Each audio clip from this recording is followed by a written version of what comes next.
If you're a podcast host, listen up, this one's for you. My name is Allie Jackson. I'm the host of Finding Mr. Height, a dating and relationship podcast that I've been doing for 4 years now, sharing my positive and practical approach to dating that's built on my own life experience. And I wanted to share another experience that I've had, my secret behind monetizing my show. It's called Red Circle, and I was just telling my colleague about how much I love their platform. With Red Circle, not only am I getting a seamless hosting experience, but I also love the support I receive in ad sales. It's not just typical ad sales either. It's targeted opportunities based on my show and my life. And the platform is super simple. You just set your preferences and Red Circle matches you with sponsors that align with your show. You can vet every opportunity and their platform gives you great analytics. More recently too, my Red Circle team has brought me opportunities outside of my podcast on social media to really augment the podcast partnerships, bring them full circle. I just can't recommend them enough. If you want to give it a try, go to redcircle.com to get your free trial. That's redcircle.com for a free trial.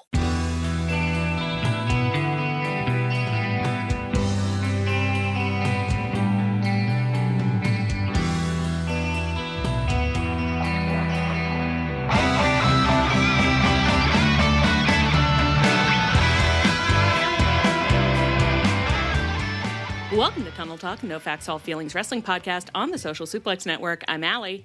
I'm Ann. And I'm Leah. What's the vibes, girls? What's a 411? There's a plane crash in Louisville this week. It was crazy.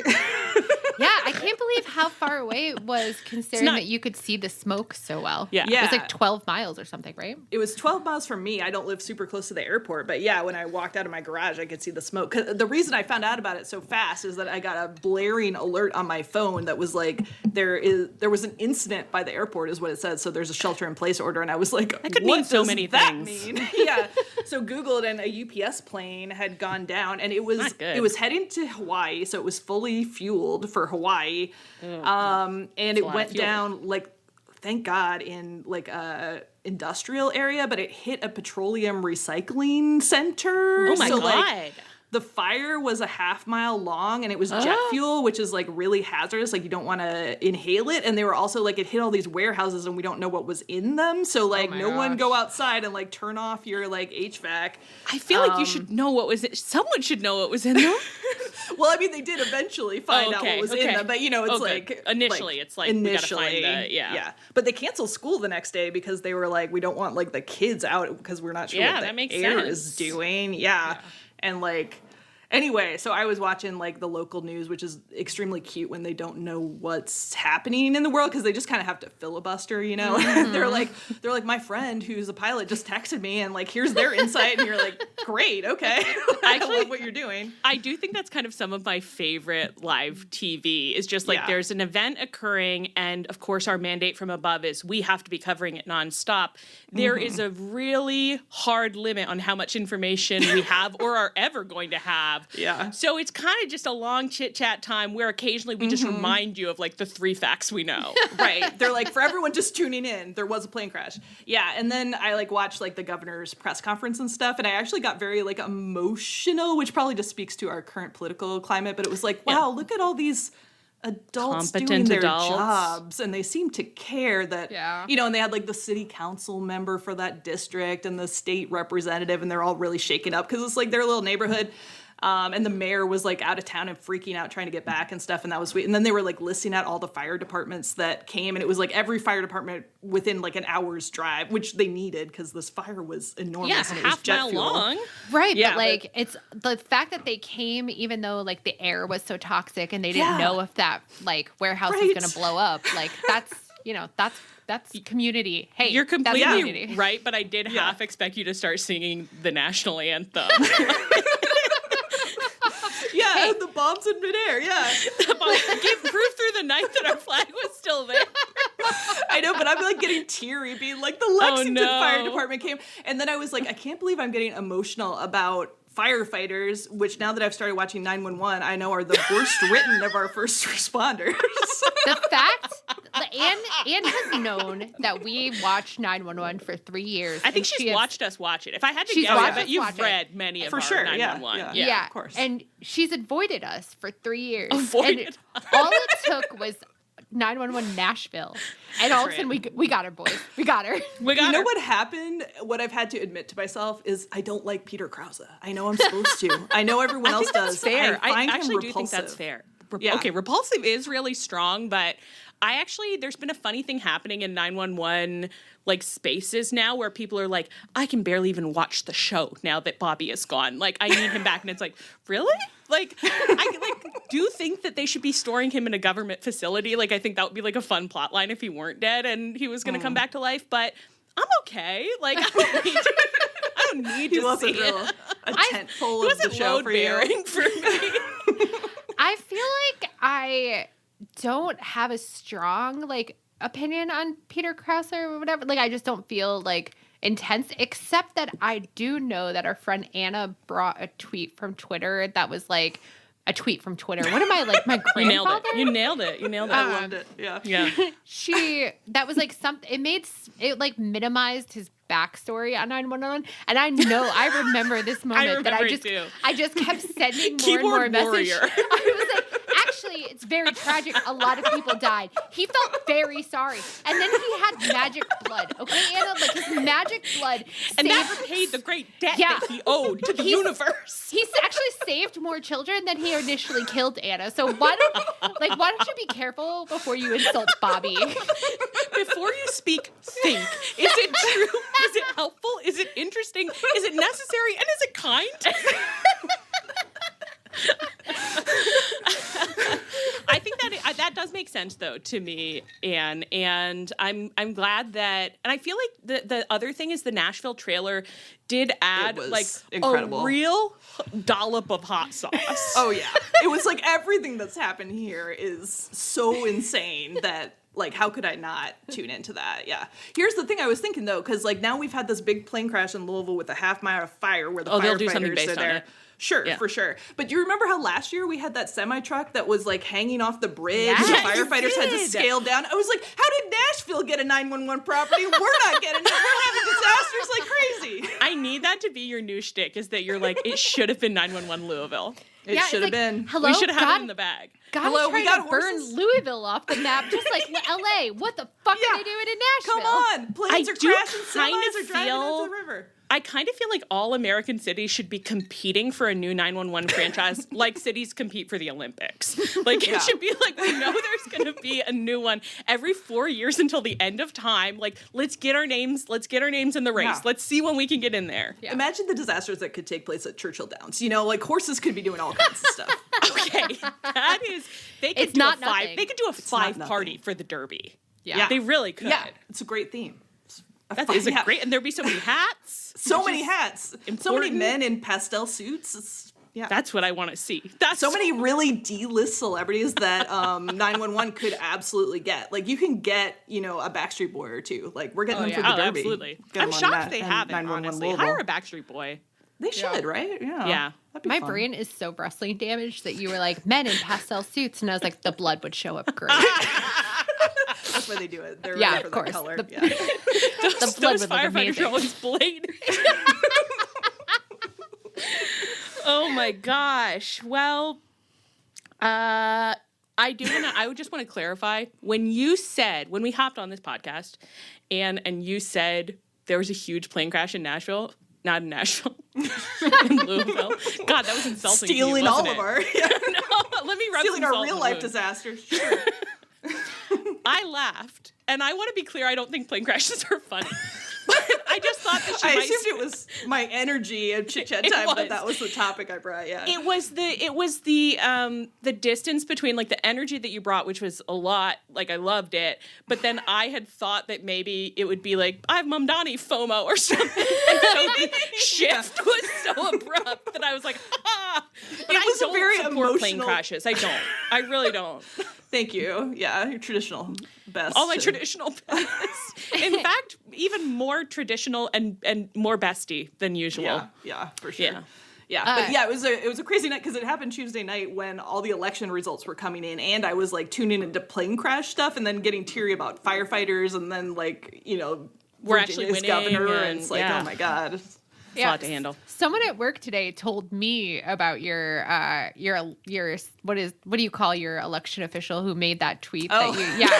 And I was like, Secretary I of know. State, yeah. I have a Kentucky friend who shared that. Why do you know that? Yeah, that tweet was like it was so super funny. viral because my brother sent it to me and my parents too, and he's out in Seattle, and it's like I assume he doesn't pay attention to Michael Adams, the Secretary of State of Kentucky, who is a Republican but is weirdly pretty good. If you guys didn't see the tweet, it's that you explain it, Ann. It's your Yeah, he tweeted and on Tuesday, and he was like, "We are getting calls that the polls are closed. The polls are closed because Kentucky doesn't have elections today. Kentucky's elections are next year. You cannot vote for the governor of Virginia or the mayor of New York in Kentucky today." Which kind of was something that the entire country needed to hear, actually, because the energy was that everybody in America was like, "Well, I'd love to fucking vote for someone I like." What do you mean? They get to vote for someone they like? I haven't gotten to vote for anyone I like in years. I know. Well, the crazy thing is I saw some dipshit on Twitter who said, like, oh, all the dumbass MAGAs in Kentucky are trying to vote against Mamdani. And I was like, I wouldn't presume that at all. It was definitely the dumbass libs trying to vote for Mamdani. Absolutely was. How dare you, sir? There are some libs in Kentucky. We're all at our ballot places trying to write in Mamdani. It's not them. It's us being like, do you want to be on school committee? When you look at the numbers anywhere in this country, it's always closer than you might perceive. Yeah. Exactly. There are all types of people everywhere, unfortunately, but also fortunately. There are cities in every state, okay? Cities there are rural areas in every state. So, like, every state. calm the fuck down. Yeah. No, it really is. Have you seen that thing of, like, red states and blue states make people more polarized and negative towards their perceived enemies? But if you do it, like, a color that's, like, actually like mixed, so everyone's like kind of a shade of purple that's like more towards red or more towards blue, like then people are like, oh, and they're like more normal about it. It's like, we have to be using like child Miss Rachel psychology on adults more. You know what I mean? Like, let's totally. Yeah. I know. It's so aggravating, as a liberal in a red state, because people are like, ugh, Kentucky. And it's like, okay, Kentucky goes overwhelmingly for Republicans, but it's like 60-40. Like 40% of us are Democrats, okay? Like, please. When you even it all out across the country, it's basically 50-50 everywhere. Right. Unfortunately. And fortunately. Right. Well, exactly. It's all about how you see that glass of water. And on that note, we do have a little pod business. I just wanted Some of our most successful Chitchat Time, I think. It's really good, actually. We covered a lot of ground.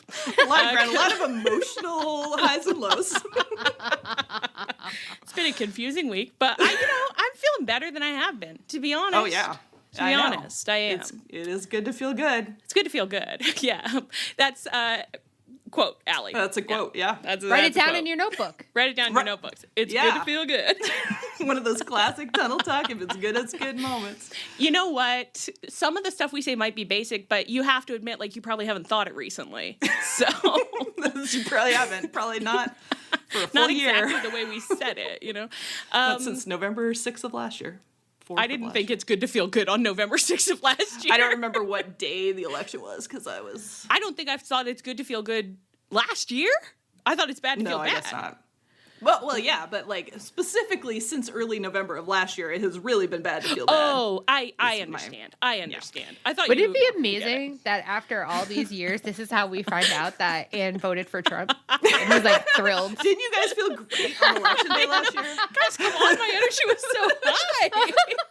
Be a real surprise. Did you see the dam has really been broken and we gotta stop doing it? But did you see that video today of Donald Trump just like asleep while Dr. Oz was just talking about drugs? No. What? That checks out. You know what? But I did think like, is it AI generated? But then I thought like, no, I know my president. Not my president. Okay. Not my president. Okay. Hashtag not my president. And we're back. So just, we've mentioned it. Obviously, the past few weeks, we said our Chop Dash Cheese souvenir stand is closing down, unfortunately. We are really sad about it. I did just want to flag, I believe I saw I double-checked you. Oh, thank you. Okay. So Dickie, who owns Chop Dash Teas and is unfortunately having to shut it down because of not my president, said that the shop will be closing on November 25th and people can order until then. So we do have a date. It'll be open until November 25th. thank you so much to all of you who have bought t-shirts. Yeah. And to be clear, the thing that I'm thanking you for is just thinking that they're cool. Yeah. I'm glad that you like our t-shirts and that you like us. Thank you. Yeah. Every time someone sends us a picture of Blorb's art in the world, I'm like, good. More people should see it. And someone told us that I'm sorry, I can't remember who it was. Someone on our Discord was like, was it Chai Mothboy? Yeah, it was Chai Mothboy said that a stream of, someone complimented their shirt. And I was like, that's right to Blorb's art. Yeah. That's incredible. Gosh. I hope they got didn't up even close see that. and read all of it. That's so nice. Oh, that's so awesome. nice. I can't wait to go look at that because I just haven't caught up on Discord. So anyway, you have until November 25th. I think we'll probably just mention it really fast the next couple weeks, just so you know. But obviously, no pressure to buy. But there's a deadline, so there's that pressure, I guess. If you ever want to buy now. Okay. I think that's it. Should we move into the meat? Yeah. Should we get to the meat? Let's get to the meat. Let's get to what people are here for. I wish I hadn't done this first section last because it's a little wild and woolly in there.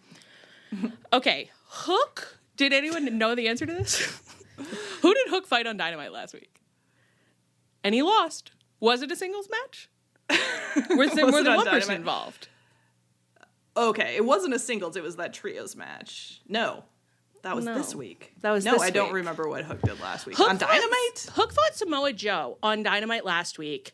Apparently, because then the collision segment was like a Dynamite reaction. Like after the loss on Dynamite, this is what happened. Samoa Joe and Hook were both involved. I didn't remember it being a singles match, but could it have been? It was I Googled it. It's a that's what I wouldn't do. 4-way contender match. So it was Samoa Joe, right. With Bobby Ricochet. Lashley, Hook, and Ricochet. Yeah. Oh, yeah. And that's why I didn't watch it. Bobby Lashley was there. Yeah, because and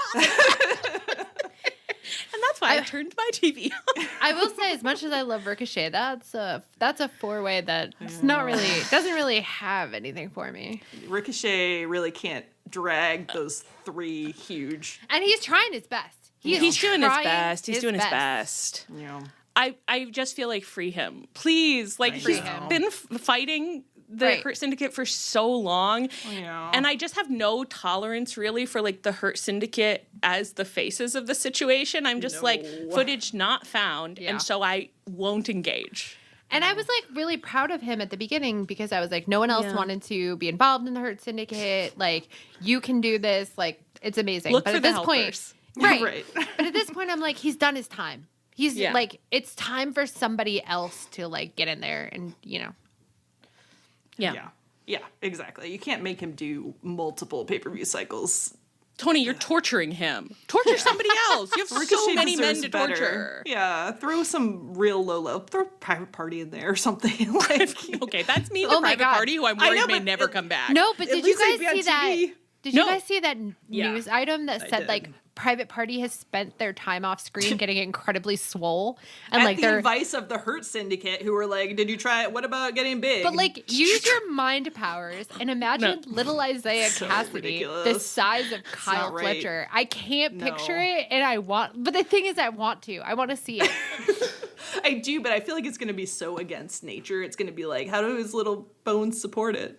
His little bird bones. They're going to snap. I'm really frustrated right now because there's something I've been hearing a lot recently. So it must be from some TV program that I've been watching that I hear a certain part of it. And then in my head, I start going, oh my God, is that Private Party? And I've been doing it all the time to myself. And I don't know what it is.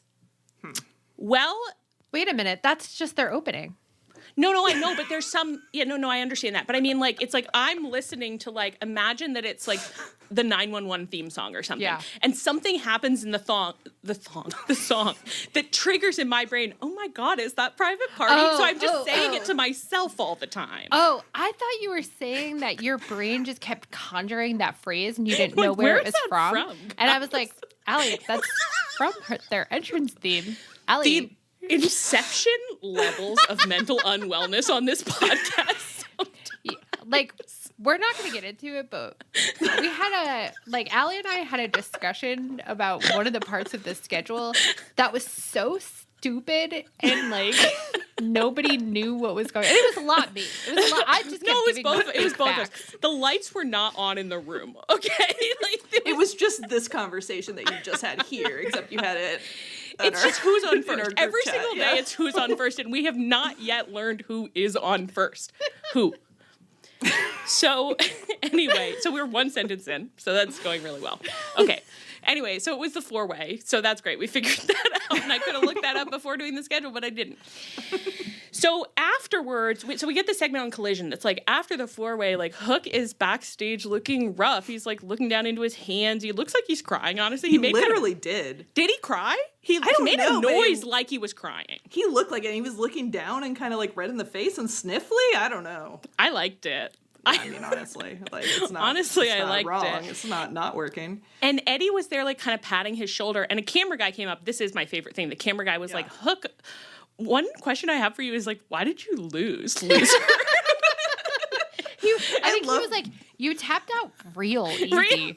Why did you do that?" The cameraman chasing down losers to be like, "Please talk to me about your feelings," while like Max Caster climbs a fence or whatever. It is the dream. Like, it's like that is what you should be doing. It's like find these men in their lowest moments and make it worse. Yeah. Make it so much worse. Yeah. And Eddie was kind of like, okay, come on, buddy. Come on. Hook, you got this. And Hook bravely sniffled and raised his head and said, I grew up in dojos. I live to fight another day. And Eddie's vibe was just like, good boy. You had to say something. And then he goes, okay, get out. Did you get what you wanted? You like, basically he was like, okay, paparazzi, leave. You got what you need. You got your shot. He's like, Hook, you were really brave. You're my sweet boy. So, and did you like that? I loved it. I was confused. It's a great vibe. It's like, I don't know why Eddie's so emotionally attached to Hook, but I'm not opposed to it at all. I like that he is. I know. Yeah. The vibe is that like he went to an animal shelter to like adopt a like dog, and like everybody expected him to come home with like a fun pit bull or like something, and like instead he comes home with like a toy poodle, and people are like, now why is this happening? And he's like, I don't know, man. I just like I see myself in him. Yeah. I see myself in him. And it was like, Eddie, this is a useless dog. And he's like, he's fine. Everyone is just like, we don't see you in him. He's like, you don't know him like I do, and you don't know me like I do. And you don't know me like he does. That's good. You know what? It's good to love in this world. Mm-hmm. So then on Dynamite opens with the what? Write that down in your Tunnel Talk notebook. My God, thank you. Write that down in your Tunnel Talk Wit and Wisdom notebooks. So then Dynamite opens, the Opps come out, Samoa Joe hops on the mic and is like, have you ever heard of this one guy that I'm gonna fucking murder, Tony Schiavone? And Tony Schiavone's in the ring and he's sweating bullets. And he's like, me? Kill me? Why? Joe, I respect you, but that's so mean. And Joe says, shut up. I'm going to explain to you what's about to happen. There are consequences for the actions we choose to engage in, Tony Schiavone. And tonight, my little Georgia peach, consequences have come for you. Excuse me? I was like, I didn't expect it. I didn't want it, but I'm not turning it down. I was arrested. Certainly. Certainly. I listened to every word. Yeah, I mean, if you want to go heel by sexually harassing Tony Schiavone, it's not the worst idea in the world. We said that he should be mean to someone, or we said that was a normal route, is like be mean to someone that people like. So I'm glad that we did that. And in some ways, I think that the internal logic or lack thereof of Samoa Joe being like, Hangman dressed up as you, so you are the problem, is like, that checks out. Like, I've seen what you get mad at, so that makes sense. And so Tony did collaborate a little bit because he was doing the announcing while Hangman was, That is true, but he had no choice. No, I mean... Did you guys see the reportage of people who listened to his podcast where he was like, he and Hangman like worked on it, and then he was like, he saw Hangman in the padding and was like, okay, I'm not that fat. My ass is not that big. And he was also like, and you're walking like an old man. I'm not. He was like, well, I am kind of old, so maybe I do walk like that.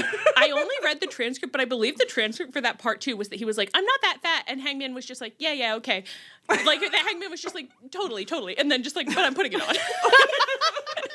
And you know what? You have to give it to him. I don't think that it's like, it didn't seem like a lot of padding. It seemed like strategic padding to create a very different silhouette than Hangman has, and it was right. Right. You know? Hangman's not stupid like MJF. MJF was spotted immediately by his ass. Hangman said, you're not getting me like that. No. He said, they're never going to guess this is my butt because I will have a Kim Kardashian fake butt. Anyway, and so then we just have a whole series of security comes out to run interference, and Samoa Joe is like, don't do that. And then Hangman runs out and everyone's fighting. And then Eddie and Hook run out to help. And Eddie was carrying a crutch, which actually confused me a lot because Eddie's booking, which we'll talk about in a second, has been like kind of strange and impenetrable. So I was like, oh, is he like still pretty injured or something? And I just didn't know that. But he had a match. So I'm going back and forth about the crutch. I think the crutch was just for color. Yeah. I would love to see a little backstage skit where like there's just like props leaning against a wall somewhere, and if you're doing a run in, you can just like grab one. Choose your like, weapon. Yeah, like it's like Clue back there where there's like a rope, a wrench. Oh goodness, a pipe. It'd also be just very like Eddie, where he's like, I had to buy these fucking crutches for my injury. I'm gonna get some use out of them. Right. Like he's bringing them to TV. Merch idea. I would pay for wrestling themed Clue. Oh, that would be I thought I'd you were buy going to say a wrestling themed crutch for like injured people. Just in case. That'd be cute too. No, with the wrestling, so it'd be like the folding chair, obviously. The folding like, chair, folding table. Yeah. What is the thumbtack. What is the stick The scissors? that Cheetah has? Oh, the kendo stick. Kendo stick. There's so many options. There's so many things people have murdered with. Yeah. And if you had the whole thing take Light place tube. at Daly's place, so it's it's the dressing rooms, it's the ring. Was it in like, I don't know, like Darby's like rafter? The Dark Order's lair. The Dark Order's lair. This actually is a killer not idea. got legs. It's yeah. not This nothing. is fun. That's merch that's worth buying because you Yeah. can do something with it. Yeah. That'd be super fun. Play the AEW, game. reach out to us. We're willing to license this idea to you. Pretty cheap. And as you know, we have so many ideas. And Yeah. there's more where this came There's from. so many more. Yeah. We just need one idea to hit. That's how we get our foot in the door. And then they are forced to listen to all of our other ideas. Where it's like this is like Job's Fuck City thing. Where by the fifth idea, they're just like, off. ladies, get out of here.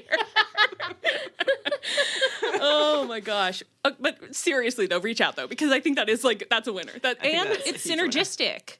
Who makes that? Hasbro? Yeah, probably they're owned by Warner Brothers Discovery, right? Most companies are owned, I don't know. I think, by one company at this I point. think so. So Yeah. if you aren't owned by the same parent company yet, surely you will be within the next year. Yeah. Yeah. And that's actually good. And capitalism works. So jot that down. And don't jot that down. That was a trick. Gotcha. All right. And then Hook. Well, this was quite sweet, actually. Hangman was being like, I'm your problem. You have to deal with me, Samoa Joe. And then he handed the mic to Hook, and it was like, this is mentorship. It's like, you don't learn if you don't do. That is true. So then Hook was like, let's fight for those belts. And Hangman and Eddie had this vibe afterwards of like, you did amazing, sweetie. You did really, really good. They were like, there's this one shot of them that I did the screenshot, but I forgot to put it in here, where they're just like standing by the ropes, and Hook is between them, and Eddie and Hangman are just like both pointing out at something in the audience. Like it looks like it should be like a sign of Hook being like, about Hook being like, look, that guy loves you. You did so good. You have fans. Okay. Remake of 3 Men and a Baby, except it's 2 men and a hook. Where it's like Nice. And Hook is the baby. Yeah, Hook is the baby. Perfect. And Hangman and Eddie surprisingly have to raise him. And it's just a comedy about how that goes. That's beautiful. Yeah, I'm ready to watch that. Make that. Make that. Come on. Hey, AEW, again, this is the kind of ideas that we have in the tank. Look how quickly those ideas came back to back. Like, it's like no time passes. We have another one. It's Fuck City. It's Single City. So then they were like, we're going to have a trios fight tonight, this very night together for the trios belts. I think for the belts. Yeah, it was. Yeah, it was for the belts. It was for the belts. Although commentary said something weird where they were like, Samoa Joe didn't want to put these on the line, and it was supposed to be a non-title match, but he was convinced. And I was like, but they didn't like finish it. And I was like, by who? Like, why wouldn't you just say like Tony made him, like Tony Khan? Like, I don't know. I was like, now how? Like, what does that mean? The internal logic of who can cause things to happen and how at AEW does not exist. And I'm not really saying it as a criticism because I like noticing that sometimes it makes sense and sometimes it doesn't. Others certainly would criticize it. Yeah. Not me, though. I don't mind. I actually don't care. Some people might think this sucks, but some people would be pretty mad about it, but not me. Because I can't read. All right. So then they have the trios match that closes out the show. It's kind of a normal match. I think someone like really fucks Hook up, like kind of like breaks his back, like so mean. And Hobbs slams Hangman through a table, and Hangman sells like a fucking demon about it. Like Hangman sells in that way where if they hadn't kept cutting back to him every minute or so, I would have been like, they murdered him. They killed him. He's not okay. And Hook ended up tapping out to Hobbs, and now Hangman and Hobbs are going to have a Falls Count Anywhere match next week on Dynamite. It's interesting they're doing this little thing of like Hook being a little baby who taps out real quick and easy. Everyone is a little baby right now. This company is overrun with little babies, including the biggest little baby hater of them all, Jon Moxley. It's tap, tap, tap. Every single match. Tap, tap, tap.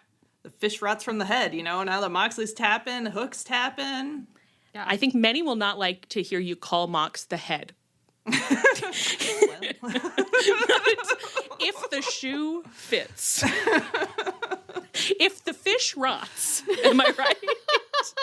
What do you think about the Hangman Eddie Hook thing? Like, do you guys have any insight into like why Eddie and Hook came at? Like, just they were like, seems like no one's coming out for Hangman these days. I was like, what the hell? But then I was like, oh, it's because Hook and the Opps have a thing. So it's like that enemy of my enemy. But then Hangman did look like so psyched to like have some friends, which was kind of sweet and that's a little sad kind of. And I was like, I mean, I don't hate this group. No, I don't mind it. Sarah's been saying for a while that Hangman needs friends that aren't associated with the elite, and she was like, oh my god, he found friends. And I have like thought that was very funny if you think about it, as like Hangman's really shy and he doesn't know how to approach people, and then Eddie and Hook come out to save him, and Hangman's like, oh god, thank you. Finally, I have a crew. He just never wants to approach anybody first, but finally. It's also funny to think about like Hangman taking the social skills and dynamics that he learned from being in the elite and trying to use them on like Eddie, where like he's like, okay, are you gonna freak out now because I was like I wasn't paying you enough attention for like 5 seconds? And Eddie's like, no. They really don't. The skills that you learn having relationships with the elite don't translate anywore. You can't use those anywhere else. That is such a specialized skill set, and that's what makes the elite so beautiful, actually. They do friendship the way no one else does friendship. And some might say, like, yeah, that's because you shouldn't do friendship that way. And to that I say, shut up. They're fine. They're fine. They love each other in their own way. I think it's good. Yeah, that does. Okay, I don't know why I didn't. I guess it's just like the fact that Hook was like, has been yapping at Samoa Joe. Like, I just can't really process it. And I only keep thinking, Leah, about you reminding us last week of Hook on the roof being like, and then they told me that for a trios match you have to have 3 people, and that did make sense. And then doing the quickest ever turnaround after the heel turn and being like, actually, wait a second, I was right. That was fucked up. It actually was fucked up. It's like, I really wish that he went explicit and was like, I was right all along. Yeah. She's like, you know what? You made me feel bad about acting that way, so I felt like I had to back down, but I shouldn't have backed down. I should have stood my ground because it turns out you are the fuck up one. You're the bad guy. You're the bad guy. I was fine. And he's like, okay, baby, let's get away. Let's get away. We don't have to get into this right now. You know, we don't have to say everything we think. I don't know if Eddie would say that. He says everything he thinks. It's so funny for Eddie to be in a position where he's like, okay, you have big feelings. Yeah, where Eddie's the kind of calmer one. Yeah. I think it's sweet that, it's like, I just don't really understand. I think we already said this, but it's like, I do think it's sweet that Eddie's like, I want to be a mentor. Because it's in kayfabe, but also I was thinking about, you know, obviously we keep being like, what is going on with his booking? And it feels like I think other people have been too. And I was like, I don't know. I think maybe he does want to be a mentor, like, which is, I don't know, it's kind of a hard thing to balance, I guess. Yeah. Because he had that one quote where he was like, I tried to quit like 5 times while I was out injured. And it's just like, yeah, it seems like you're going through some stuff. Sometimes, like, you know, you go through a weird time in your life and, like, what you want is, you know, to help someone. Yeah. And that's kind of nice. I hope you're having fun. Yeah, and it is, like, I don't know, like, you wonder whether, like, that's how Tony got him back. Like, if he was trying to quit so many times and Tony's like, listen, like, the company needs you. The kids need you. Yeah, like, you can have a child. Yeah. I give them out left and right. There's so many fathers here and so many children needing them. If you want a wrestle daddy, if you want to be a wrestle daddy, I have so many orphans who are looking for a wrestle daddy. Come pick one out. So, do we know that that's true? No, we don't know anything at all, except that Clue idea is really good. But but I did feel kind of like, Eddie, I think it's good. I think it's good if you're having fun and you like this and you want to work with Hook and you want to help him. That's okay with me. I'm okay with it. And I do want to see you, though. And I want to see the weird little interactions you have. But so if I get either of you for Secret Santa, I'm doing a mock-up of that Clue game. Okay, I am the mod of our Secret Santas, and I'm gaming the system. I'm gaming it. You cannot use your powers for ill. And I believe you probably signed an oath to that effect. She's got a look on her face like, yeah, the Elfster totally. Oath. Leah, you signed the Elfster Oath. Okay. I won't do that. That was the face that you just made was so. Has anyone in this family ever seen a chicken? Okay, let's move on. Literally, that's not something that I have to read. Okay. I do it to myself. Takeshi Takada and We're Not the Acclaimed had their dual get-along shirt match on Collision with Don Callis on commentary. Nobody was happy to be there. I think the important thing, it was fun, the important ultimate gist is that Takeshi prevented Okada from pinning Max Caster in order to get the pin himself and won the match. Okada was mad about it. Don Callis was on commentary just like trying to paper it over, being like, look at my beautiful, enormous boys. They actually, Takeshi did that because it was the smart wrestling thing to do, which I am sure they both understand. And everything is going to be fine, and everything always has been fine in my large family. And it's not fine, I would say. Also on Collision, Don Callis approached the Young Bucks. They were getting interviewed by Renee Paquette, who was like, do you think you'll ever be good again? Do you guys think you'll ever win a match again? And they really looked like, if I knew that, Renee, maybe I wouldn't be in the deepest depression of my life, you know?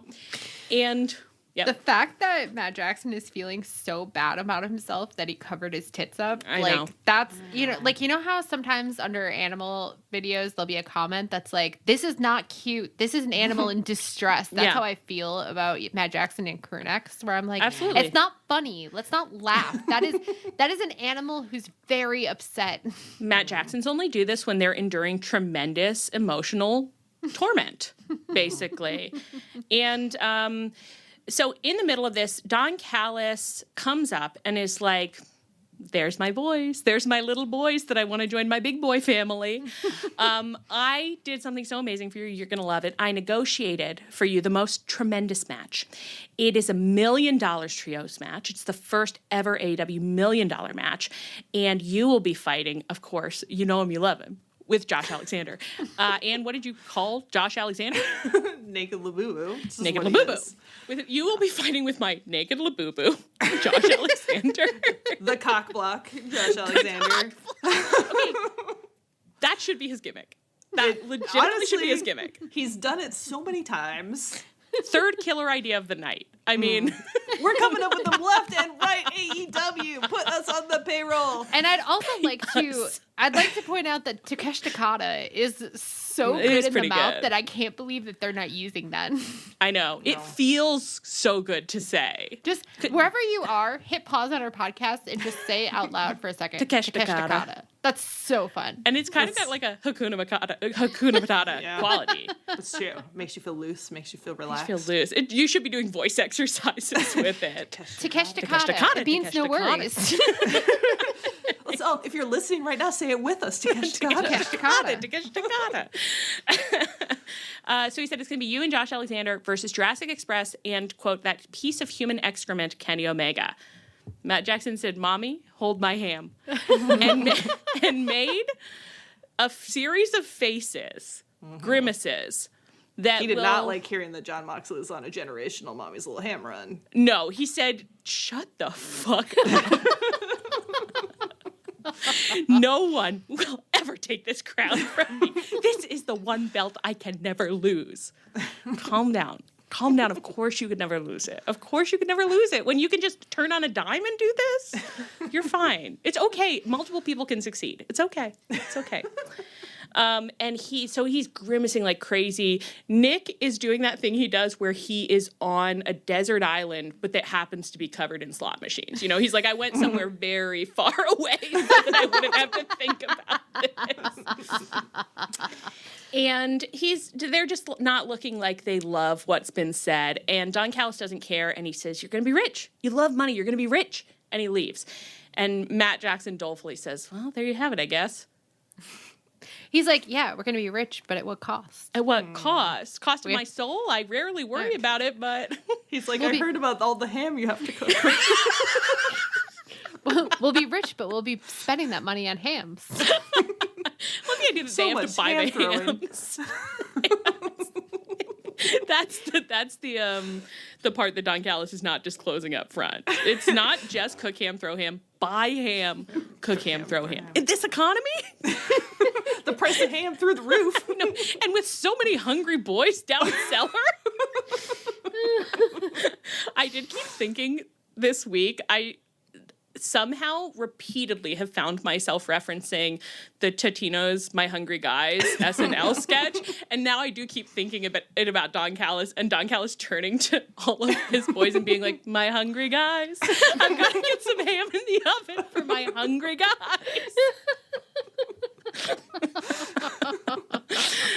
Oh, anyway, so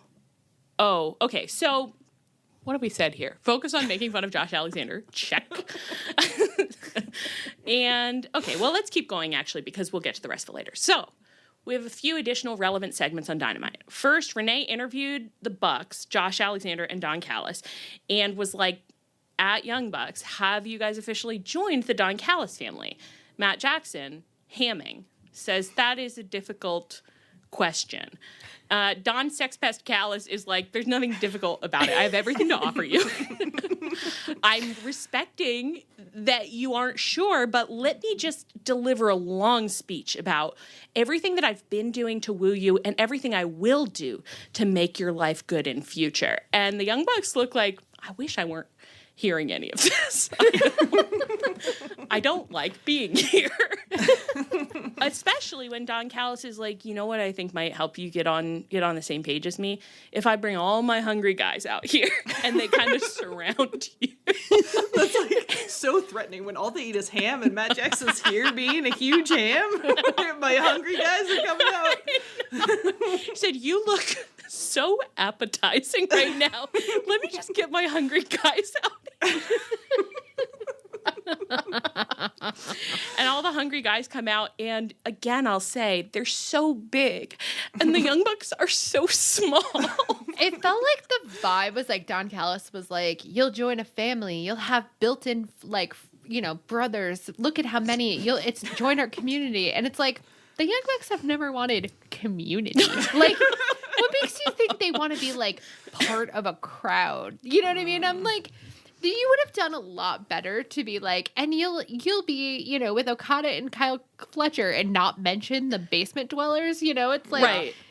Yeah, it'd honestly be better to be like, you guys can sleep upstairs. Everyone else is in the basement. There are a lot of basement boys. The way to get the Young Bucks is to be like, of course you're a jewel. You know, you'll be treated that way. Yeah. You can select you'll be the best a middleman from any of the boys in the basement. Oh my God. Whoa. If Don Callis was like, I'll put on a pageant and that way you can choose a middleman from my hungry boys. If Don Callis were the person to finally host the middleman tournament we've been begging for years, if he's like, does this sweeten the pot? I'll make all my hungry guys fight each other for the honor of standing between you. That would make even a Matt Jackson at his lowest low, that would make him perk up like, wait a second. Yeah. What? Yeah.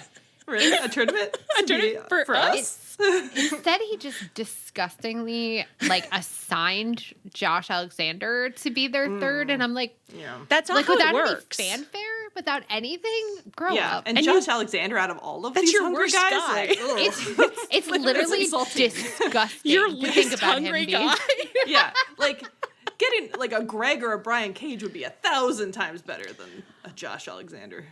Honestly, that's true. Yeah, a Greg would be kind of a good That'd be high middleman. level. Yeah, Greg would be a great middleman. I'd love to see it. Very bullyable. Oh, I'd love it.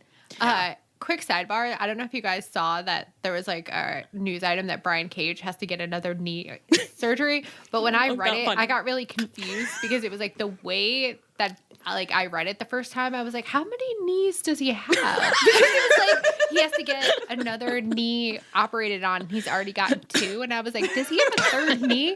But they just meant they have to like revise one or something. But I love the idea. It's like Brian Cage just doesn't want to go back to Don Callis's mansion. So it's like Don Callis is being like, Brian, you're the bane of my existence. I hate having you in my family. When will you be reporting back to the mansion? And Brian Cage just is not that inventive and just keeps being like, another knee surgery, boss. It's like when somebody keeps saying my grandmother died and you're like, how many grandmothers do you have? Yeah, it's that's like, your Brian, third grandmother, Brian. He's just third like, knee. Legally, you can't ask me that. He doesn't know that. Brian Cage doesn't know what he can be asked legally. That's so funny. Wow. I would love it if he had a third leg. Yeah, I think he'd look cute on him. Hey, that's our 4th great idea of the podcast. Okay, so AEW Clue Game. I forget the second one. It was good. It was good. I forget the third one, and then a third leg for Brian Cage. So that's perfect. It was Josh the Cockblock Alexander. Josh the Cockblock Alexander. 3. And you Takesh had Takada. Takesh Takada. Sure. I think there was another one. I think there was another one. God. Wow. We're cylinders. Cooking. Can't always remember the ideas even 5 minutes later, but if you wrote them down in your notebook, you'll have them. Or if you just rewind the tape. That's the good thing is that when we're podcasting, it's on the record. Everything else we say. And that's the first time that we've said that kind of proudly, because usually we're like, that was on the record? Y'all heard that?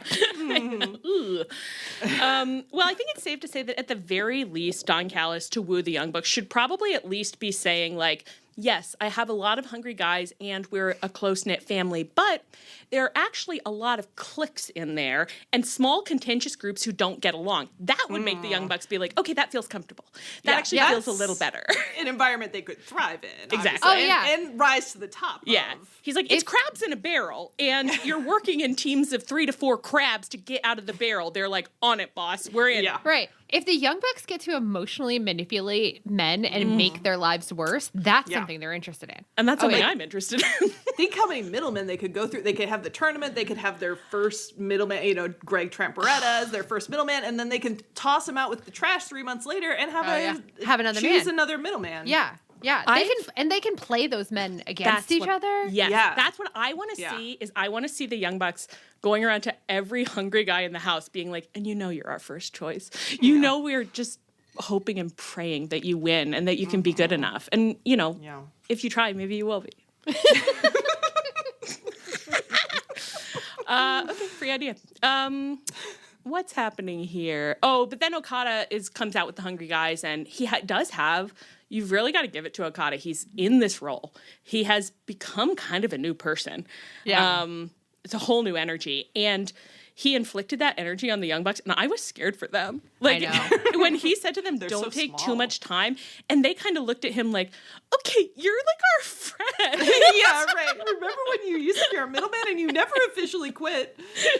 They're being like, we did the coin thing for you. Why we had a whole talking that way? Just for you. And he said, I learned it from watching you. Okay, and then our final DCF update of the night. Mark Briscoe requested a backstage chit-chat with Renee, Kyle Fletcher, and Don Callis. And he said that he still wants to fight Kyle Fletcher, and he wants Kyle to answer his challenge, not Papa Don. And the brief summary of what happened here, I would say, is that, well, first of all, they proceed to have a conversation that takes us very, very far from God's light. Things are said that I didn't anticipate and that I didn't enjoy to hear. I was shocked. I was startled. Yeah. He said that Kyle Fletcher's previous victory over him can't possibly have been satisfying because I think you need him in the balls or something. He said that must have felt like kissing your sister or something like that. It was like, what do you mean? Now, what do you mean by that? I genuinely like did have a that. moment where I was like, you cannot say that on TV. It is impossible that you are allowed to say that on TV. He can say that, but Chuck Taylor can't say shit. What kind of fucking world do we live in? This is not this is not normal. This is not normal. The civility of our nation has been eroded. So true. But and then it's like eroded further because Kyle Fletcher's response basically is like, spring! I love it! I think he straight up says like, I'm hard for that. I'm horny for that. I don't know. He said something that was just like, they didn't even transcribe it. They transcribed the sister kissing thing actually in the summary on AEW.com, which I was shocked by, but they did not transcribe whatever it was that Kyle Fletcher said that was also fairly perverted. And he basically was like, Dad, come on. Maybe let me fight him. Like, because of that thing he said. And he looked so much like Don Callis. They're twinning. Yeah. Well, because he was wearing that, like, raspberry suit that, like, both Don Callis and Tony Schiavone own. After we talked about, like, Kyle accidentally taking on a role of, like, being responsible for the other hungry guys in the house the other week, someone, and I'm so sorry I can't remember who, was like, eldest daughter. And I was like, yeah, that's so funny. Yes, that's right, eldest daughter. And so he's becoming his mother.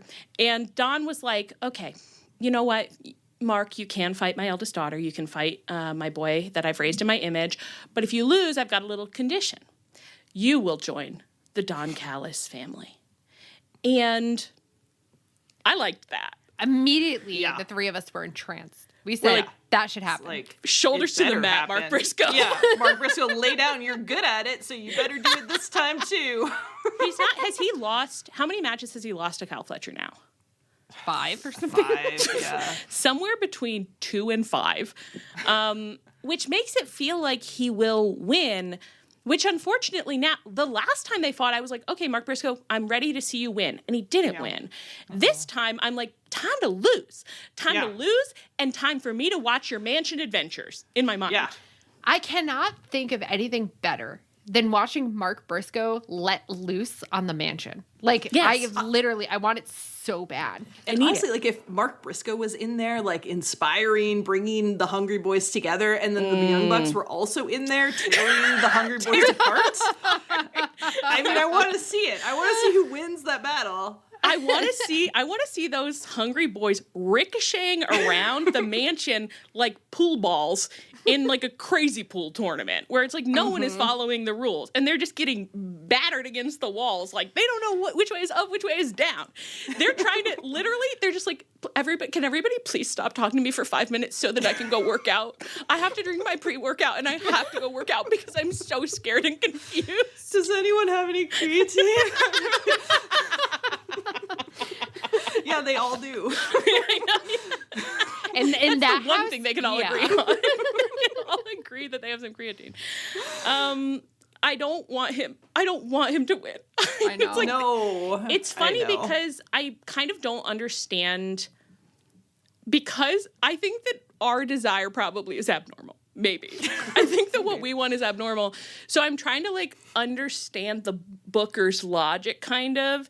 And I keep being like, I guess maybe because we all love the conglomeration, we're supposed to be really revved up for him to win so that he never leaves the conglomeration. And I'm just like, hardship is good for a man.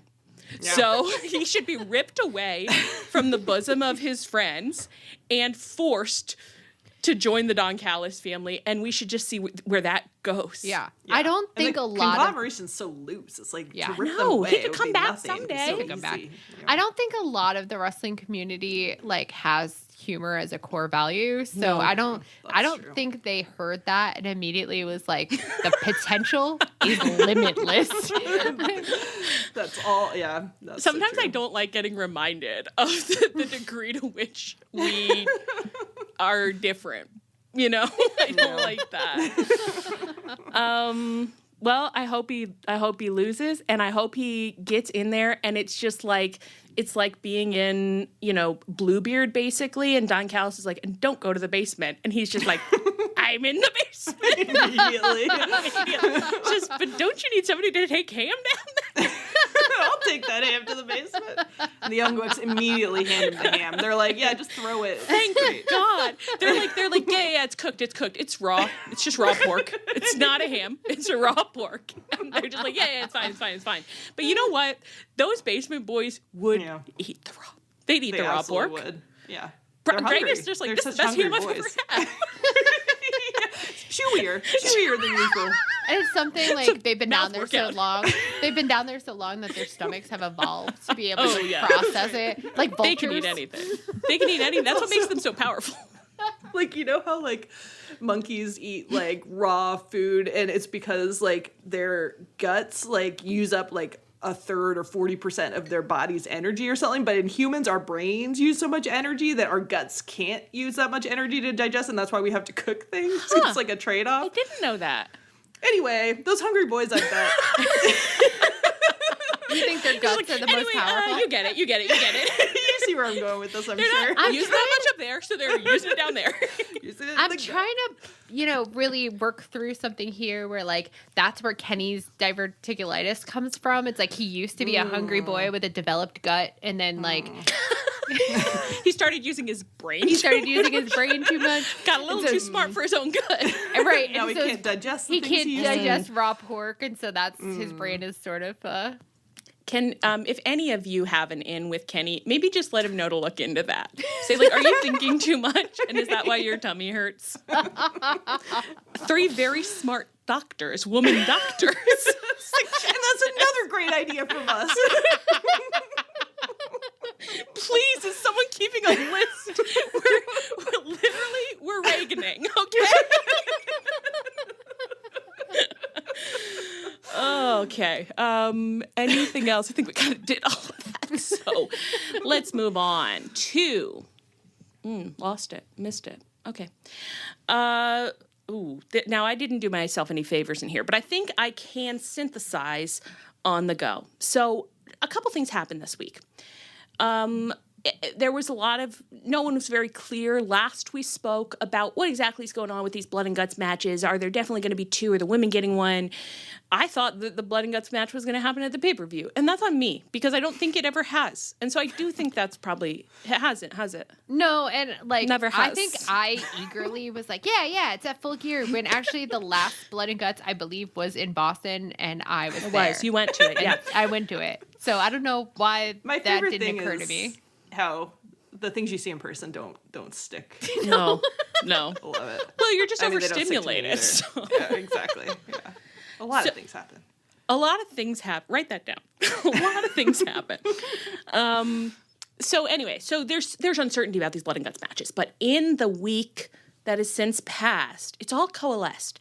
And we understand now what's happening. And it's that there will be men bloody gut, woman bloody gut, and they will be occurring on Dynamite next week, both of them, because they'll have the setup of is it 2 cages? Could be 1. I don't know how many cages it is. It's 1 cage over 2 rings, I think.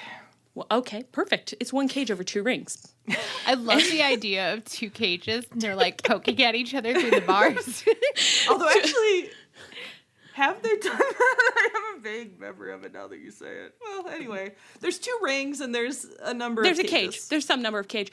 I like the idea. This is something that I would accidentally do. If I ran the zoo, I would be like, this is innovative. There's going to be 2 rings, 2 cages.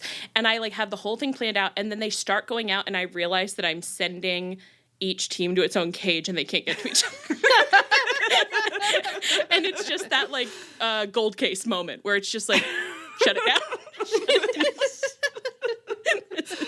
I fucked up. Anyway, so two matches, both alike in dignity. In Fair Verona, where we lay our scene. And to lead up to these matches, we have a series for each of them of 3 advantage battle matches. And what do those do? Well, I'm glad you asked, but I just guessed. Based on my memories, I think what happens is that they join the cage one at a time, one from Team A, one from Team B, one from Team A, one from Team B. So the advantage is about who gets to, and this isn't what happened, but I wish it is about who gets to go sit in the cage alone for 5 minutes. Just kind of sharpening their weapons and being like, can't wait for the match. So that's what they're figuring out, who gets to go first. Yeah, that's got to be right. That's right. It is right, yeah. I looked it up too. Perfect. Amazing. Yeah. Okay, so we have a number of those advantage battle matches on Dynamite this week. And for the men, it's 2 of them. I'm nailing it. I am just killing it. We have Claudio versus OC, and we have Darby versus Danny Garcia. Let's start with match 1, Claudio versus OC. What happened at the beginning of this match that sent us into such a frenzy that I don't think that we were really well or normal for the rest of the match? We blacked out for a couple minutes. OC was coming down the ramp, and he spotted a fan with a little cutout of Dustin Chuck Taylor on a popsicle stick. He made a beeline. Grabbed the popsicle stick, looked into the camera, and waved it with his thumbs up, and then Dustin was doing his thumbs up in the picture, I think. Yeah. And to that fan, thank you, beautiful Thank girl. you for your service. Thank you. Good job. One of us. We needed that so badly. Just to see him and it was really mattered a lot. And I said, he's still with us. Yeah. It's like how OC keeps bringing up in interviews how Dustin Chuck Taylor's responsible for every good match you've seen, and he's working really hard, and he's doing a really good job behind the snes, and it's really important. I especially loved it because we have a new to AEW person in our Discord named Liz, who we've been who wasn't fully up on the Chuck Taylor lore, and we have been talking to her about it, talking about them. I'm not sure. I forgot to look what Liz's pronouns are, but it was very fun for us to describe everything that's happened. And then that went down on Dynamite, and Liz came back to our Discord and was like, he's haunting the narrative. Yeah. He's been haunting it a lot recently. And we know that doesn't mean anything, but we know it doesn't. But what if it did? And the thing is, what if it did? And I think that would be another really great idea. Bring him back. Coming straight out of Tum Tuck. Yeah. Bring him back. Like huge crowd favorite. Like, do not bring me back. He's like, I love being off screen. He's like, girl, shut up. I have a great backstage job. I never have to shave my chest or my armpits. No one ever sees me without a shirt. Shut up. And we're you don't have to shave your chest and your armpits if you come back. No, in fact, I'd rather you didn't. If you didn't. Just stay on natural and just do anything you want and just pop the top off. Ooh, and that's just who we are, baby. That's same page. I almost said that's synergy, and then I was like, I don't know what that means. It's girl synergy. It's praxis. It's praxis. It's synergy. It is the moment. Bring him back. So thank you, OC, for keeping him alive and for taking care of him. And, he's getting killed every year, obviously, by John Maxley backstage. So I'm glad that you're trying to figure that out for him. Yeah. This was a very fun match. This was a blast. It was so fun. Yeah, I feel like they really just hit a great level. It's like watched them wrestle before, but this was like really high level, big guy, small guy, hands in pockets, shenanigans. Just what you like to see. Claudio was really getting him up so high, and instinctively I thought, be very careful. And then I thought, you know what? Claudio is actually our most professional guy. Yeah. He's just here to be safe. True. He's just here to be safe. I felt like in this episode of Dynamite, there were so many feats of strength where people were constantly like hoisting their opponents like all the way over their head. And it was like, I mean, I loved it. It was great, but. They're like, you girls never talk about our strength. You girls actually never talk about how strong we are. Like, how hard do we have to shove it in your faces before you'll come on your podcast and say, like, they're all so strong? Okay, yeah, you're really strong because of the ham. We get it. Because of the ham, the raw ham, the creatine, all the energy you're sending to your stomach and to your brains. I don't know why. Obviously, initially, when we started saying the ham thing, it was like, that's a punishment. Like, it's like, those boys aren't getting anything but ham. It's like not a good diet. But now in my mind, I'm just like, everyone at AEW is so jealous of Don Callis's hammed up boys. Like, They Claudio love ham. is like one of the reasons that he's mad at Mox right now. He's increasingly becoming disgruntled. Is he's like, you never buy ham for us. You've literally never bought us ham. He's like, what are they eating down in the Death Riders dungeon? It's just like stews, the chili once in a while. Perpetual stew down there. Yeah. Yeah.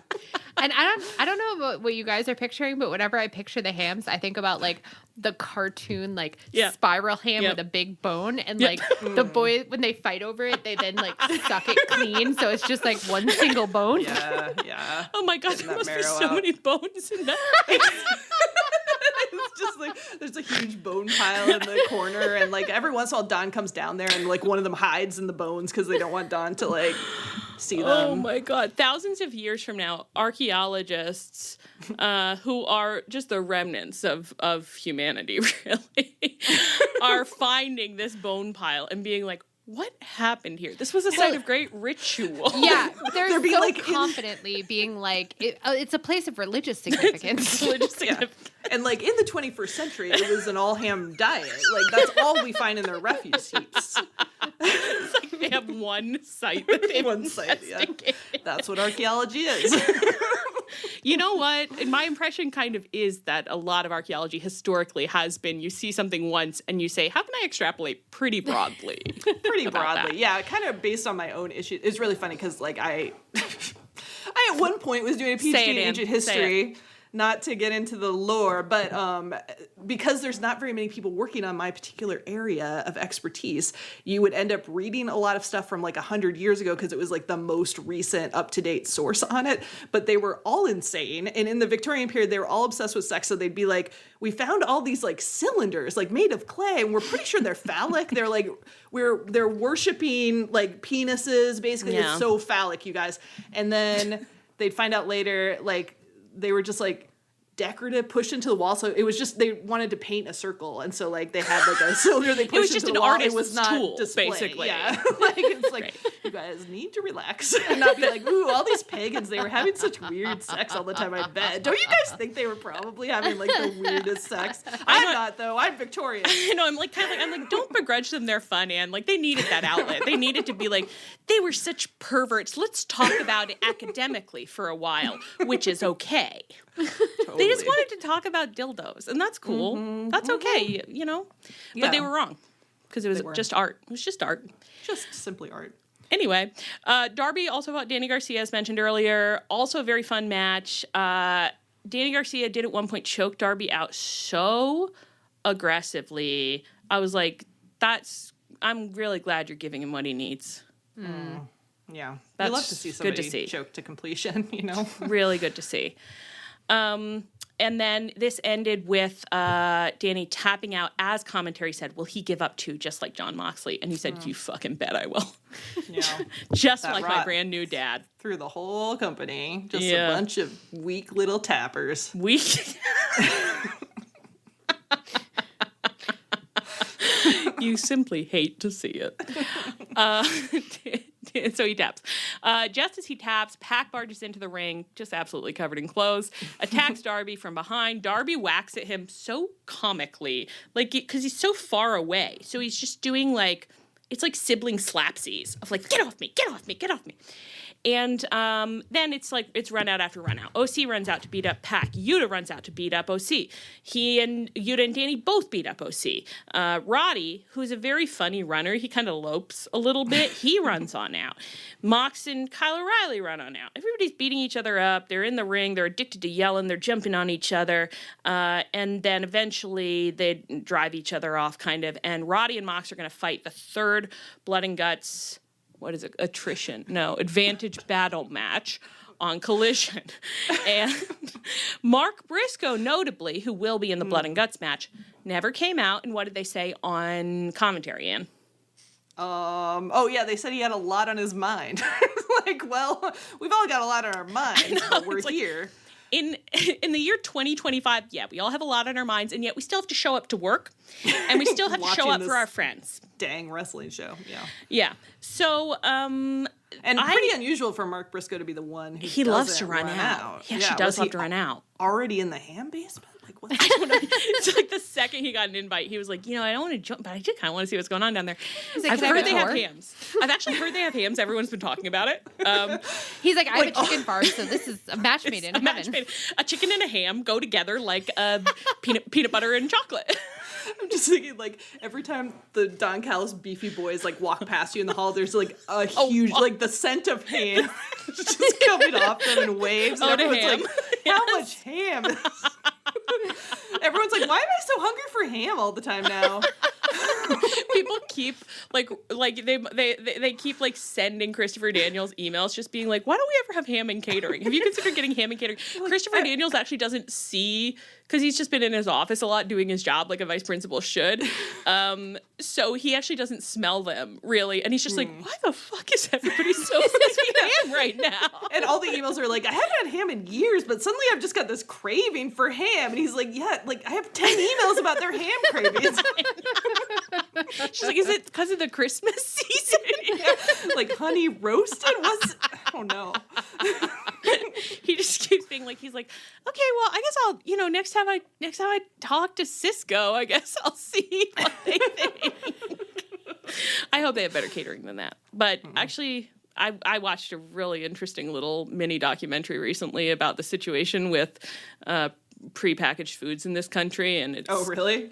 Yeah, it's pretty dire. I mean, know that I need to know about it. Yeah, you don't need to. Well, it wasn't. This was more philosophically dire because it wasn't about it wasn't like a PETA video that was about like how the sausage is getting made.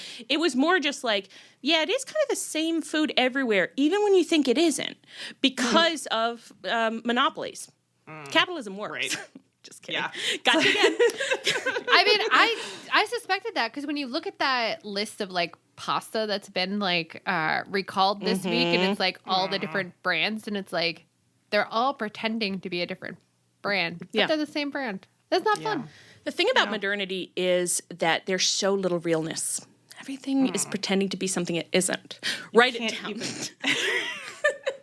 But it is like you buy the store brand cream cheese and you're like, it's exactly the same as the Philadelphia cream cheese, but sometimes they're wildly different. Sometimes they're different. So you've got to track it down. But yeah, I think about that a lot with Costco Kirkland brand stuff because usually I'm like, they are partnered usually with like really good brands. So it's like the Kirkland brand is pretty good, but then sometimes they'll just completely stop selling the Kirkland brand of something. Like they don't sell Kirkland brand chocolate chips anymore.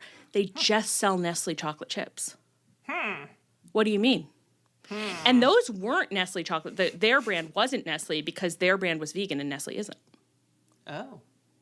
So what kind of deal with the devil did Nestle do with Costco?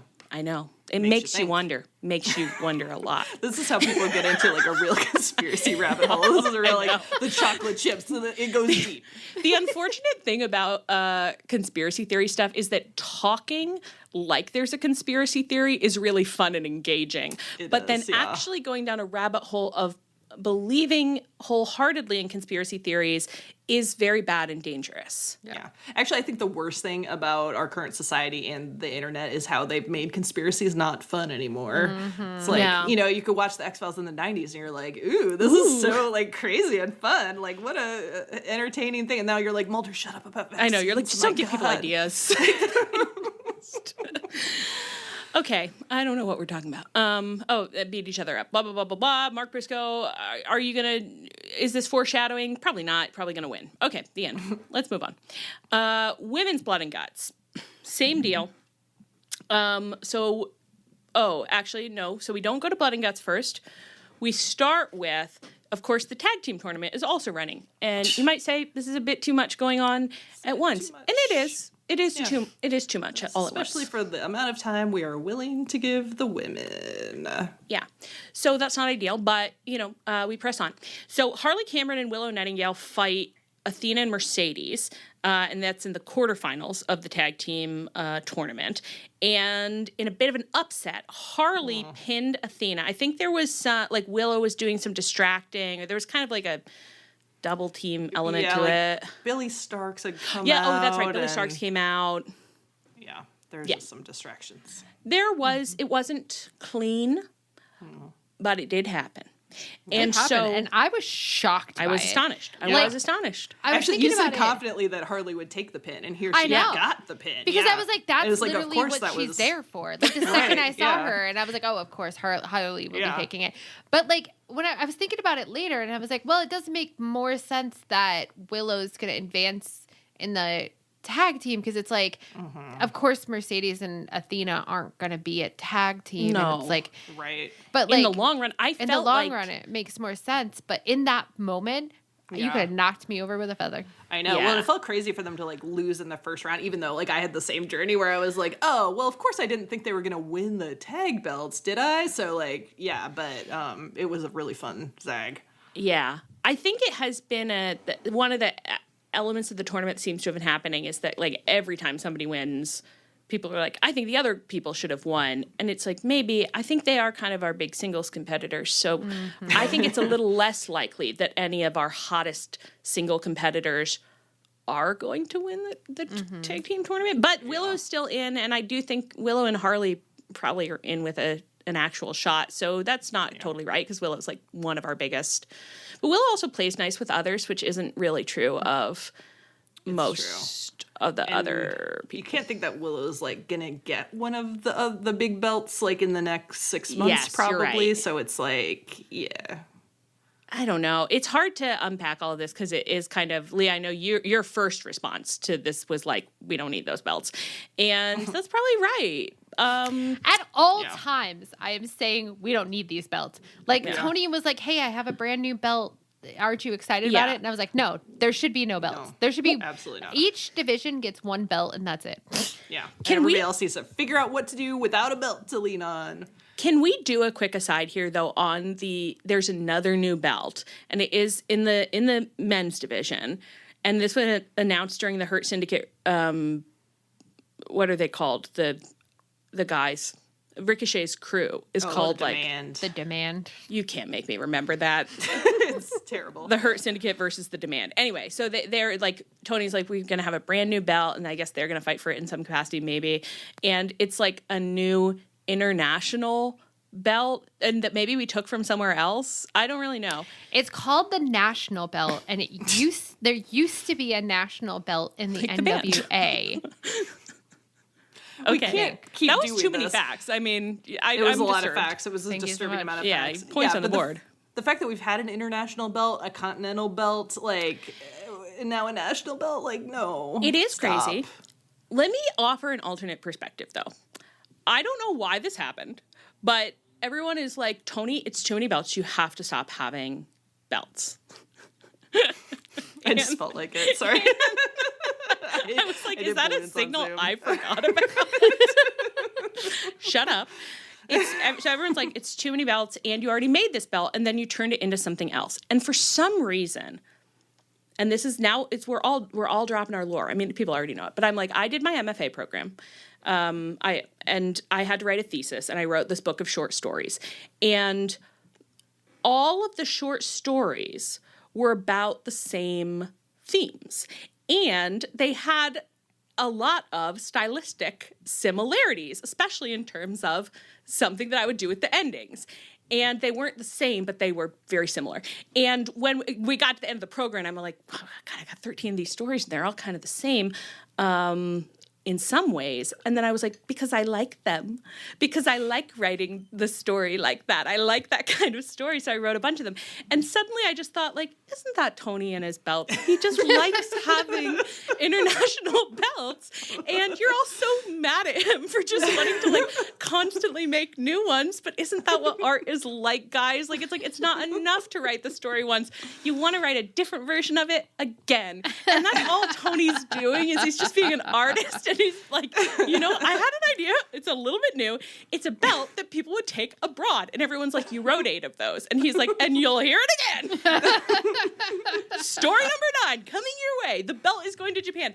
And should those belts make it to TV? All of them? Some would say no. And I might even say no. But in that moment, I connected with Tony as an artist, actually. Yeah, I think that's beautiful. I think that's a nice perspective. And I think our sympathies with Tony Khan's artistic vision and its flaws sometimes, I think, is one of our strengths as a podcast. Yeah. I also will say that this belt, I was like, if he wants to give the Hurt Syndicate this belt as like a little pacifier to shut them up and never do anything with, I really would fully support that as well. Only if they take it elsewhere. Like exactly. if they go abroad. Yeah. If he sends them abroad with the belt, yeah, absolutely. Yeah. Tony says you can have a belt if you go on the grand tour. Yeah. And we won't see you for years. I love that our vibe is like, yeah, the 3 of them will share a singles belt. That's fun. Yeah. Also, I saw someone on Twitter refer to it as the Natty Light belt, and I did like That's that. cute. I did like that. Yeah. That's my fun. God. My best friend, her husband's nephew, like went off to college, and so he's like 18, and then he came home for like Thanksgiving or something, and he said to his dad, "Dad, have you ever had the beard natural light?" It's like, wow, never heard anyone say that. Only out of a red plastic cup, son. Yeah. That a plastic ball had been dropped into. Oh my God! One time when I was in college, I don't know why this happened. My mother had bought at Marshall's or something. She'd bought this like book of cocktail recipes, and she gave it to me. I think maybe like the vibe was a little bit like, you're an adult, and I acknowledge you as an adult, and I hope that you're exploring the world out there safely. And then at Christmas, she was like, "Oh, did you make anything out of the cocktail book?" And I was like, "Yeah." And she was like, "What did you make?" And I just went, "Screwdrivers." It's so good he had a book to give you that one. It's just like, what did I make? I don't know. Oh my gosh. Okay. Anyway, okay. So back to so Willow and Harley have advanced. So this is all fun. I don't know. I think it's up in the air right now. I don't really know where this tournament is going, and I don't know if it should be happening. So it is what it is. Okay, so now we turn our attention to the women's blood and guts. So I guess Queen Aminata was going to be in it, but she is injured, and she also was supposed to fight one of the advantage matches versus Megan Bayne. But because she's injured, Mina fought it instead with Tony on commentary. Thoughts? Incredible. I'm so glad that Mina's involved. She's so fun. I know. She is the angel of my life. And Tony sitting there calling her beautiful wife, and saying that Bryan Danielson's wearing Hep cologne. That's good stuff. Someone on commentary, I think it was Excalibur, the first time that Tony said, "That's my wife," he like paused for a minute, and he was like, "Your wife?" And she was like, "Yeah. You heard me. That's my wife." And I was like, I love that. Live time, he's like, "I checked your Facebook relationship status and I did not see that, but..." He's like, "I'm pretty sure you're married to Juice." Yeah. And she's like, "Well..." She's living an alternative lifestyle, okay? And it's none of your business. Hey, Tony has 2 hands. So true. I really thought you said hams. We're never going to get away from ham this whole podcast. We're just like... And then the aroma of ham was so strong. Tony has 2 hams, one for each of her lovers, to show how much she cares for them.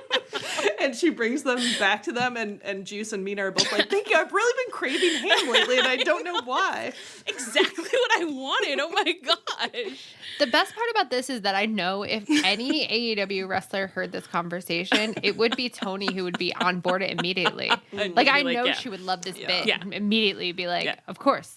Of course. I work at the ham promotion. Yes, please. She was so funny on commentary. And what did she said? She goes, Excalibur, you're free to come and do commentary at any of my orgies. And it was like one of those moments where everybody went silent for a moment because I know that they were laughing too hard and like covering the mics. And then Tony Schiavone was like, what did she say? And Bryan Danielson was like, she said orgy, Tony. Oh my gosh. Tony, you keep them young. You keep them young, and you keep me young, too. So Megan Bayne and Mina are having this match. I really, really liked this, actually. And I haven't always connected with Megan Bayne, but I was connecting with her. And I think I feel really fondly towards her right now because Penelope is injured. And that really upset me, like, more, I don't know, more than I would have expected. I was just like, that sucks. I feel really sad for her. But Penelope still came out with her. I know. Yeah. I'm so glad that they're not. Because usually when people get injured, they get hidden in the basement until, you know. They go to the boy basement. They go to the boy basement. So I was really, really, really happy that she's, like, still going to be visible and still, you know, gets to hang out with, you know, her tall girlfriend. Yeah. She can see sunlight and eat oranges and do everything above ground. She's so lucky. So much luckier than many. So much. I hope that she is planning to count her blessings this Thanksgiving because the alternative is being in the, you know, the sulfuric, what do you call it, cellar with Greg and his eggs. Yeah. The egg and ham cellar. It's not good down there. The way that I just almost gagged a little bit thinking about the smells that's going on because it's like unwashed wrestler also. It's like unwashed wrestler. And let's be honest, and farts. Eggs and ham. And it's not well ventilated down there. No, I don't think there are any, honestly, in this old-fashioned New England cellar, I do not think there is a single window to be seen. No. Not even like a storm, not even one of the storm drain ones. Yeah. Oh, goodness. So I'm feeling really kindly towards Megan Bayne right now, and I enjoyed the match. And anyway, Marina Shafir attacked Tony on commentary, which distracted Mina, which caused her to lose the match. And then Marina continues to attack Tony and Mina, and then all the girls run out. It's exactly what happened with the men earlier. We've got to get everybody out there to show who's in the mix. And the girls look thrilled to be coming out to fight each other. They're all leaping into the ring. They are like getting down to it. Mercedes runs out, gets to the ring, stops, just kind of looks at what's happening. I honked. I was like, honestly, I know we had to, for Matt Jackson's health, we have to give him the mommy's little ham, but it's got to be a dual crown this week because it's like, it was the funniest moment of the night where she just went, I don't think so. It was just like, why am I doing this? The vibe is like all of the women were running out and they were all overcome with like, you know, either the good guy feeling of like, we have to save our company, or the bad guy feeling of like, we have to do more violence. And then like Mercedes was swept into it. And like, she's like, if the girls are running, I'll run with them. And so she comes running out and she gets out there and she was like, I don't know, thank you. All of a sudden she was like, vibe check. What's happening here? It was just like, I don't have to do this. I have like 7 men holding my belts backstage. I could go hang out with them. I have Griff Garrison dancing for me. I could leave. And she turns around and Chris running out with the most enthusiasm of anyone, just like decks her. It was a perfect moment, in my opinion. It was beautiful. And then this all ultimately ends with faces in the ring, heels on the ramp, blood and guts is coming, the end. I will say, despite the fact that I don't think it's been like super well built, I enjoyed the segment very much, and I loved that. Like, thought it was a good segment. Yeah, like the closing shot of all of them staring each other down. I was like, oh, I like this, and I feel moved. I feel moved about the women's division being like so strong that like all of these women have like kind of developed personalities and are over in their like own different ways. And I was like, we're in a better place. We're in such a good place. Yeah. Yeah. Totally. It really has. We come a long way, baby. Mm-hmm. Yeah, I was happy about it. I thought it was a good segment. And I really did. I don't know. I just can't get over somehow like the enthusiasm with like, especially to end with Chris, who did have like the most joyous big dog energy of all, of just like, we are all fighting. It's just like, salute. You guys killed it. Okay. Final topic of the night. Where did I start? Yes, FTR came out for an in-ring promo on Dynamite, leaving Stokely Hathaway backstage, apparently guarding Brodido's dressing room, in which Brodido themselves had been entombed. Very dastardly. Dax and Cash invited Brodido to join them in the ring for a chat, and then they played dumb about why Brodido didn't come out. They did some light heel talk. Just the two of them out there, Cash mulleting around, Dax doing most of the talking, mustaching around. And they ended up screedling down ringside where Bandito's family were hanging out. So this is his grandmother, who we met in an extremely sweet backstage segment the other week. Just crazy nice. And I had forgotten that Bandito is the brother of Gravity. And Gravity is also a wrestler, and he was there as well. And I learned that today. Because I didn't notice it really. The grandma is such a perfect wrestling side character where she like looked thrilled to be there, and she was like, I can't wait to play pretend with you guys. I love to play pretend with my sweet little grandson. He told me like backstage, everybody's like, I gave them permission to insult me, and so they're gonna do the big insult, and then it's gonna be so much fun. We're all gonna have so much fun. I loved it. Unfortunately, there is just something so nice about a family member who is not good at acting. And so the whole time she's just beaming at FTR. Yeah. It's like Dax is doing his like, you know, like kind of like racist taunting basically, and being like, maybe you could be my abuela, and she's just like looking at him like, yeah, oh, totally. Sure. You were so sweet backstage, Dax. It would be my pleasure to be your grandmother. Listen, everybody comes over Sunday afternoon. I'd love to see you. Oh, she really lit me up. I really loved her. And Dax was taunting her, and he like offered her to kiss his cheek or something. And the setup was that she was like supposed to slap him, and the little swat that she did. It was like she didn't want to hurt him. It was like a little so love tap that she's like, oh, Dax, you scamp. Unfortunately, she was so sweet. It's genuinely the nicest I've ever felt towards Dax, because I was like, this nice old lady doesn't want to hurt you. So I guess for one night, I won't want to hurt you. I suppose. That's so generous. That's so bountiful. You know, I try. And the promo they gave was also pretty damn good. Like, I mean, not good in the fact that... I don't remember any of it. I don't remember exactly what they were saying, but it was like perfectly deranged, and like the energy was just so funny. And I like, even before he went into the crowd to talk to their grandma, I was like, am I having a great time right now? I was really enjoying it. And then I don't know, I saw someone be like, they did this exact thing over the summer. And I really had a response of like, oh, I'd love to remember it so I could judge them, but I don't remember anything they've ever done. So who were they fighting? Who were they fighting last Leah, don't over ask. the summer? Don't ask me that. I don't know. I didn't look into it. Someone said they cribbed their own homework, and I said, interesting.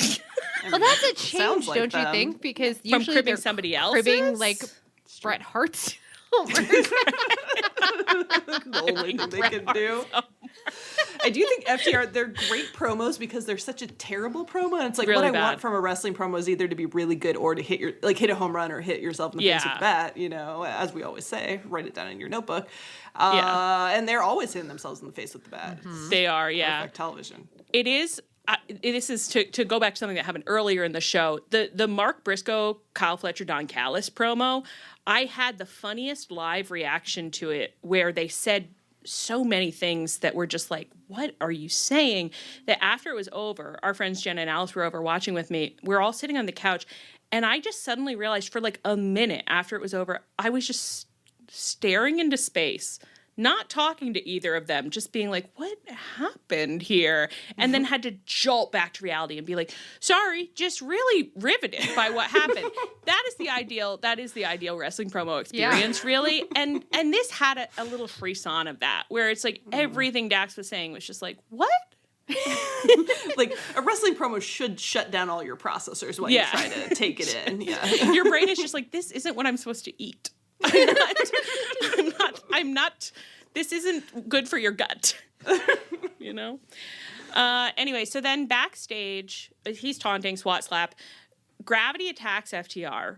Backstage, Brody King, you can't say it anywhere but wrestling, punches through a cardboard wall to grab Stokely Hathaway and strangle him, like full Bart Simpson strangle. Yeah. Just like his eyes are like going to bug out of his head. You got to give it to Stokely Hathaway. He really sells that kind of thing. Yeah. I mean, yeah. And then it's, everything spills out to the ring. Brodido save Gravity. They chase FTR off. The end. They're going to fight at Full Gear. And I guess we have weeks until Full Gear. Actually, that worries me a little. That's a lot of time to fill with this. It brings the mood down a little bit. We have, 2 more Dynamites? What else are they going to do? They haven't, there's not any underlying, this is the one thing that you have to say. It's like, there's no underlying stuff here. Yeah. What's going on with FTR emotionally? That's not for us to know.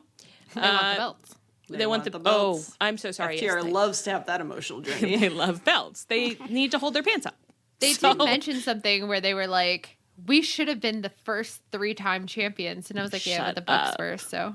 Shut the Bucks up. were. I hope you never get the belts again.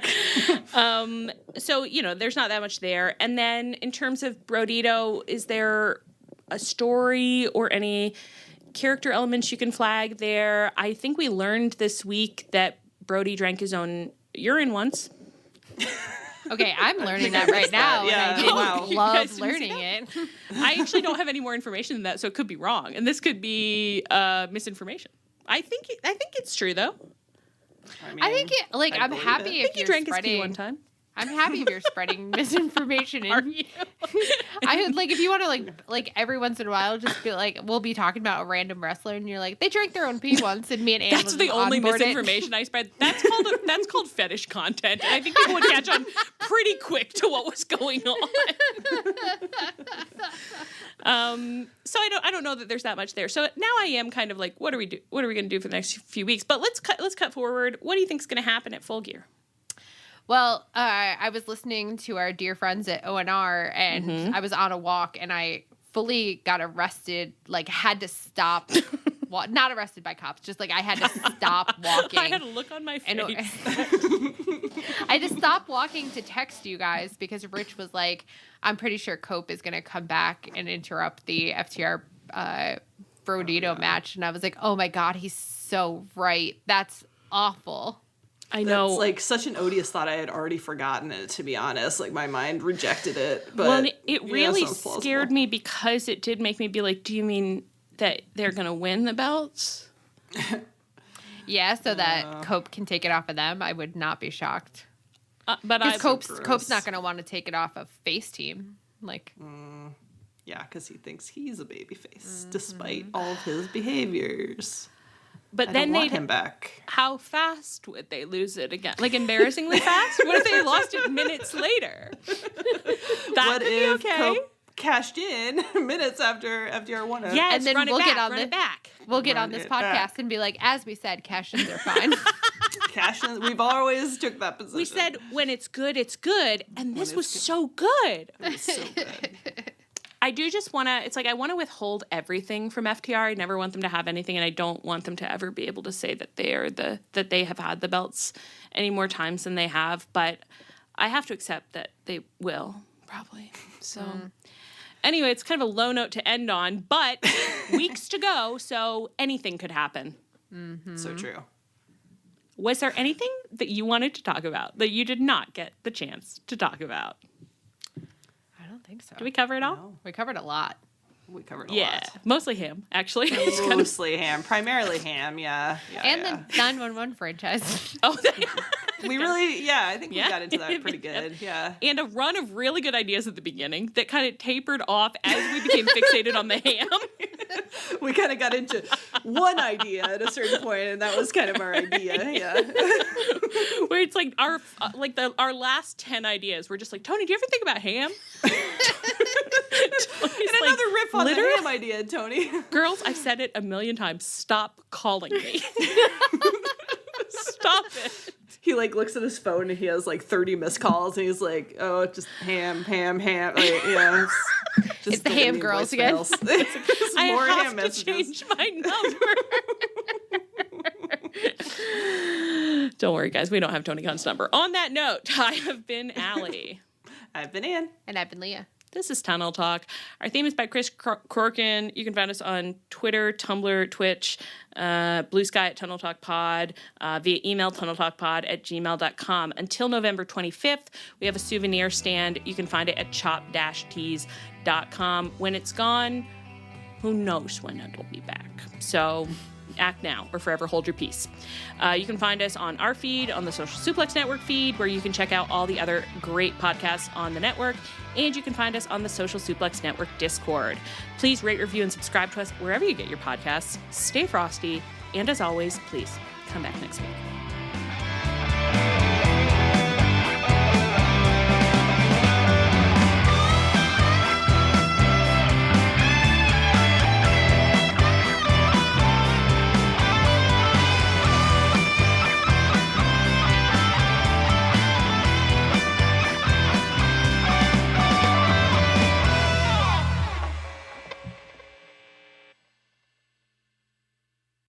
If you're a podcast host, listen up, this one's for you. My name is Allie Jackson. I'm the host of Finding Mr. Height, a dating and relationship podcast that I've been doing for 4 years now, sharing my positive and practical approach to dating that's built on my own life experience. And I wanted to share another experience that I've had, my secret behind monetizing my show. It's called Red Circle, and I was just telling my colleague about how much I love their platform. With Red Circle, not only am I getting a seamless hosting experience, but I also love the support I receive in ad sales. It's not just typical ad sales either. It's targeted opportunities based on my show and my life. And the platform is super simple. You just set your preferences and Red Circle matches you with sponsors that align with your show. You can vet every opportunity and their platform gives you great analytics. More recently too, my Red Circle team has brought me opportunities outside of my podcast on social media to really augment the podcast partnerships, bring them full circle. I just can't recommend them enough. If you want to give it a try, go to redcircle.com to get your free trial. That's redcircle.com for a free trial.